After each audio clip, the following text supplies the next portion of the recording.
What is cracking, folks? It is I, CFK Kuro, here to bring you, once again, TEW 2016 WCW.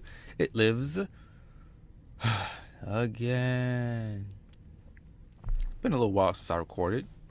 Of course, you guys wouldn't know that because you just see the videos when they go up.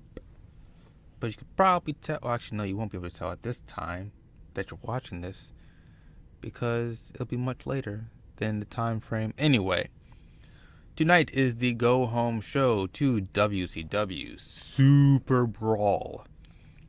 On tonight's card, we have America's Most Wanted taking on the FBI. We have Mark Jindrak facing Sean O'Hare. We have a non-title match between the Live crew and Chavo's crew of Hernandez and La Parca.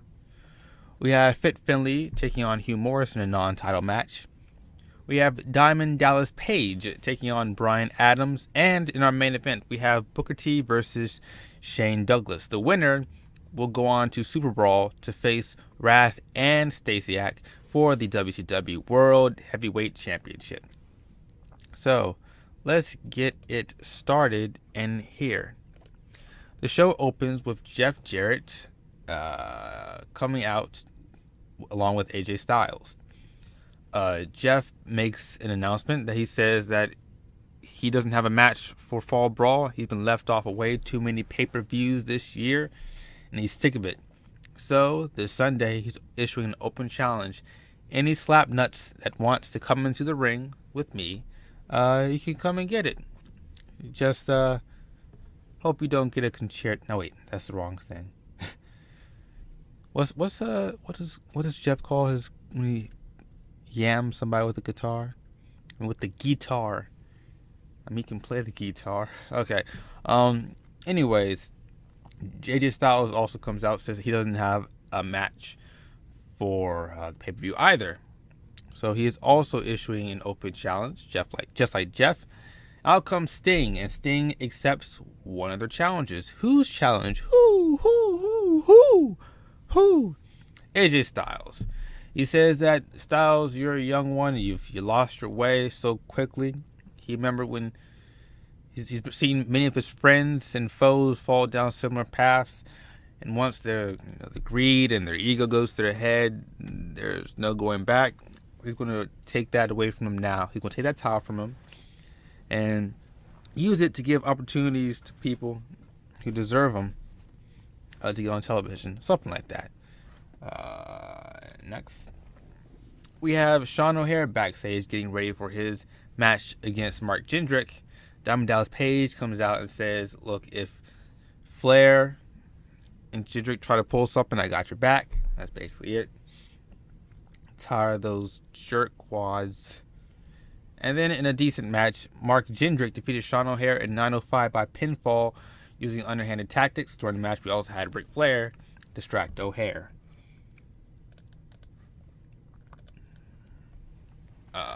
We go backstage to find Ted DiBiase and the rest of the $1 Million Corporation cutting a promo about, deceiving Wrath, taking over WCW. Wait, why is Julio there? That should be James Maritato, probably. About no one can stop money, everyone has a price, yada, yada, yada. And finally, that the World Heavyweight Championship will finally be where it belongs, with the $1 Million Man. And about that decent action, little heat, America's Most Wanted defeated the FBI in 624 when James Storm defeated Tony Mamaluke by pinfall with a death sentence.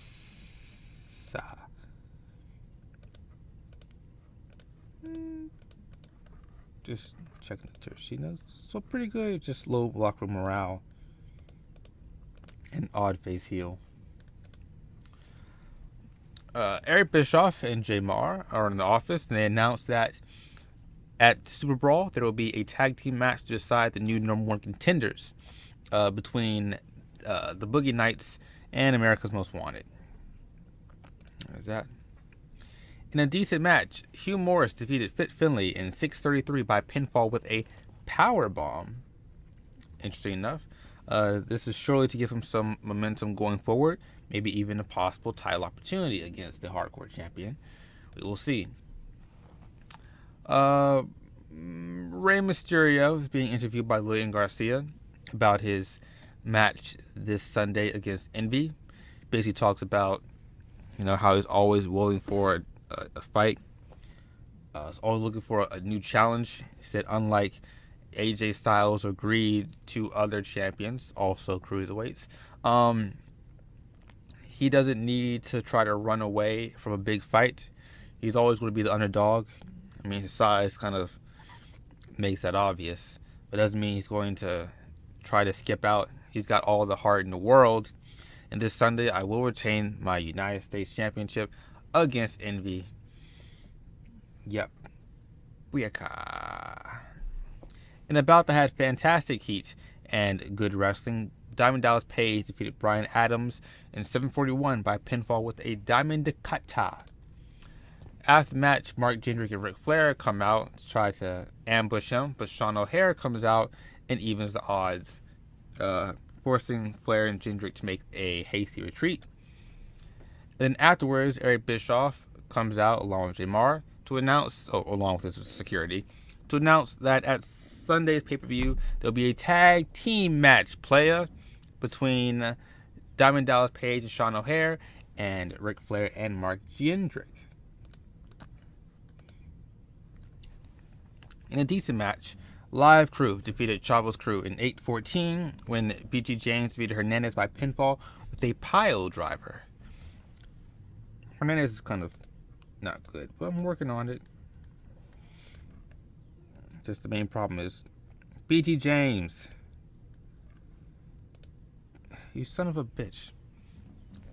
Afterwards, BG James and Konnan cut a promo, basically saying that doesn't matter if we get to fight Chavo and Shane at the pay-per-view or not. We're still the real G's in town. You know what I mean? If you didn't know, we'll tell somebody. Yada, yada, yada.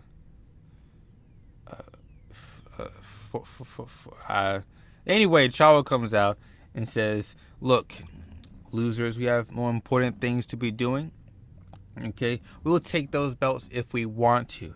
If my buddy Shane doesn't take Booker's spot and get the World Heavyweight Championship like he deserves, heck, even if he does, we'll be coming right for you. So watch it. If Shane wins, we'll see you next month. If he loses, somehow we'll see you Sunday. So that's that. Backstage segment with Evil, where Wrath is actually not doing most of the talking. Envy is, because Wrath is just fucking pissed off, mate. He's bloody mad right now. Anyways, Envy and Greed basically say, I forgot to put Hurricane in this segment. Basically say that they will defeat their opponents this Sunday, get gold for Evil. Evil needs the gold. Evil will accomplish all his goals. You can't stop the 7 deadly sins.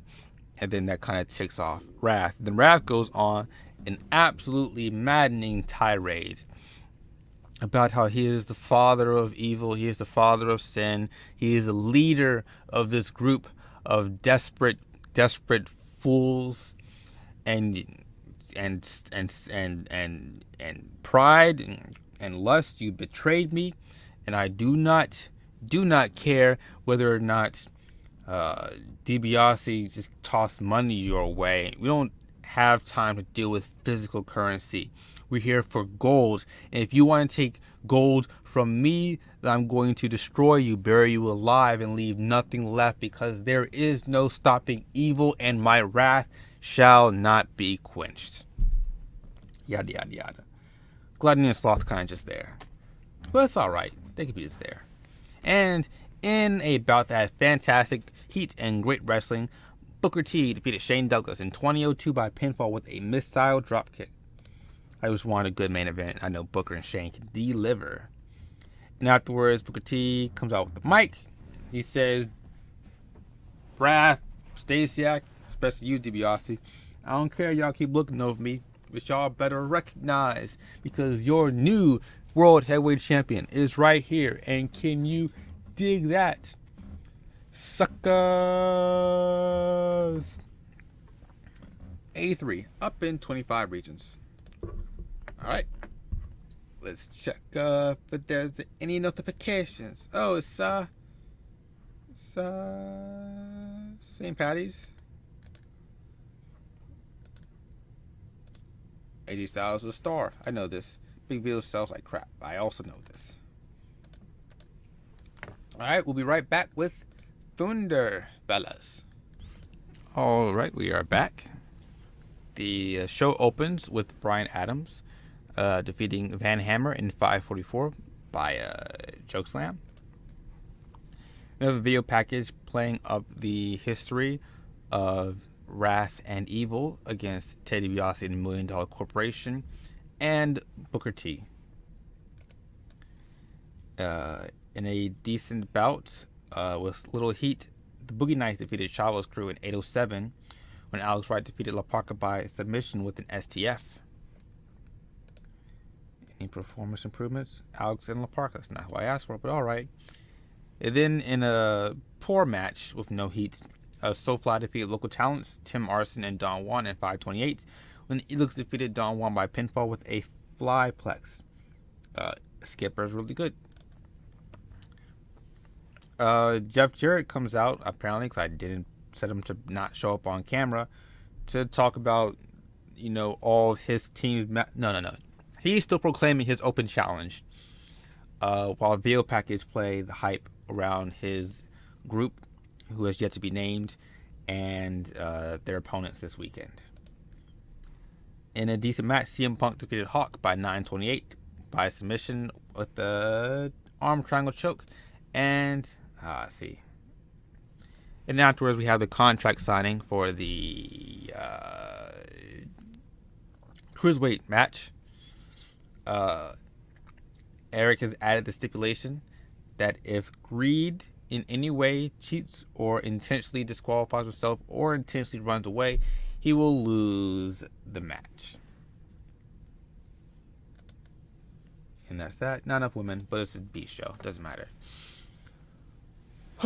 Alrighty then. When we come back, we will be at Super Brawl. Thanks for watching, folks. Bye-bye.